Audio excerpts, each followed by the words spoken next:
Hello বন্ধুরা, কেমন আছো সবাই? দেখো, আমি হোটেলের করিডোর থেকে, অনেক সুন্দর করিডোরটা।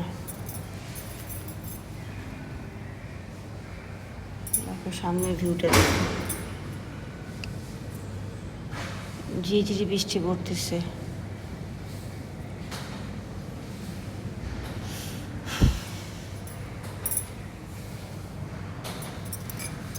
আমি একটা কথা আজকে বলবো। আমি আসলে বুঝি না, অনেকের গায়ের রং কালো থাকে, বা চেহারায় অনেক মায়া,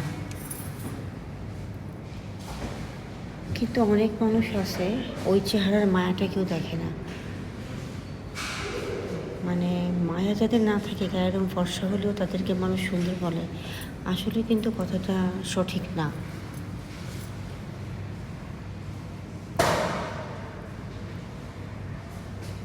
ফর্সা ফর্সা হওয়াটা জরুরি না, স্কিন ভালো হওয়াটা জরুরি, তারপর চেহারায় মায়া থাকাটা জরুরি, কিন্তু না, আসলে আমাদের দেশে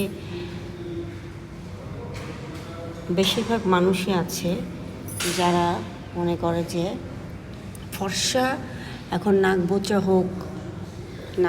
হোক, চোখ ছোট ছোট হোক, সমস্যা নেই, কিন্তু গায়ের রং ফর্সা। মানে ওর মেয়ে কেমন, গায়ের রং ফর্সা, দেখতে কেমন, গায়ের রং ফর্সা। অনেক সুন্দর মায়া চেহারার মেয়েরাও যদি গায়ের রং কালো থাকে, তাকে কখনোই আমরা সুন্দরী বলি না।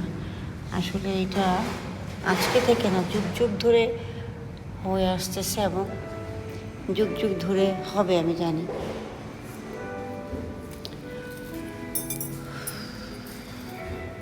তো কথাটা আসলে আমি এমনি বললাম, কাউকে উদ্দেশ্য করে বা কাউকে কোনো কিছু মেনশন করে আমি বলি নাই।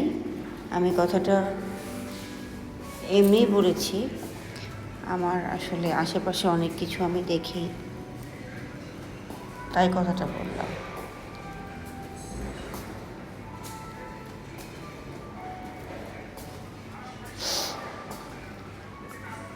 তো গায়ের রং জরুরি, এটা জেনেটিক। আসলে কে ফর্সা হবে, কে কালো হবে, কিন্তু ভালো মনও তো দরকার। শুধু গায়ের রং ফর্সা হলে চলবে না, পাশাপাশি ভালো মনটাও দরকার।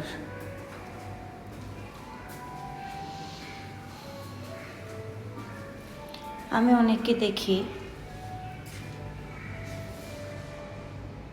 আর ফেসবুকে ছবি তুলে, হয়তো তাদের গায়ের রং ফর্সা না। আমি নিজেরটাই বললাম, নিজেকে দিয়েই বলি, আমরা অনেক সময় ফিল্টার ইউজ করে ভিডিও করে ছবি তুলি নিজেকে বেশি ভালো দেখানোর জন্য। তো সেটাই, গায়ের রং আসলে ফর্সা গায়ের রং সবাই চায়। তাই বলে কিছু কিছু কালো মেয়ে আছে যাদের চেহারায় মায়া আছে, দেখতে খারাপ না, অসুন্দর না, তারা ইদানিং এত মেকআপ করে ছবি তুলে, মানে তাদেরকে সামনাসামনি দেখবেন আপনারা, কালো, মায়া আছে চেহারায়, ঠিক আছে, ভালো, কিন্তু তারা মনে করে যে একটু ফিল্টার দিয়ে আমিও কেন ছবি তুলব না, যারা ফর্সা তারা এত সুন্দর করে ফ্যাশন করে ছবি তুলছে, আমিও তুলি। তারাও কমপ্লেক্সে ভোগে। শুধু যে এটা অল্প বয়সী মেয়েরা তা শুধু না, কিন্তু মধ্যবয়সী যারা আমাদের মতো, মানে আমাদেরকে তো এখন আমরা মধ্যবয়সী বলি, আমরা তো ছোটো বাচ্চা না, এই মধ্যবয়সীও অনেকে দেখা যায় যে ফিল্টার দিয়ে, হয়তো তাদের ভালো লাগছে না, কিন্তু তারপরও করছে। আগে দেখতে হবে তোমাকে ভালো লাগছে, আমার আশেপাশে 5 জনকে জিজ্ঞেস করতে হবে, দেখো তো এই ছবিটা আমি পোস্ট করবো বা দিব, এটাকে আসলে ভালো লাগছে, ভালো দেখাচ্ছে।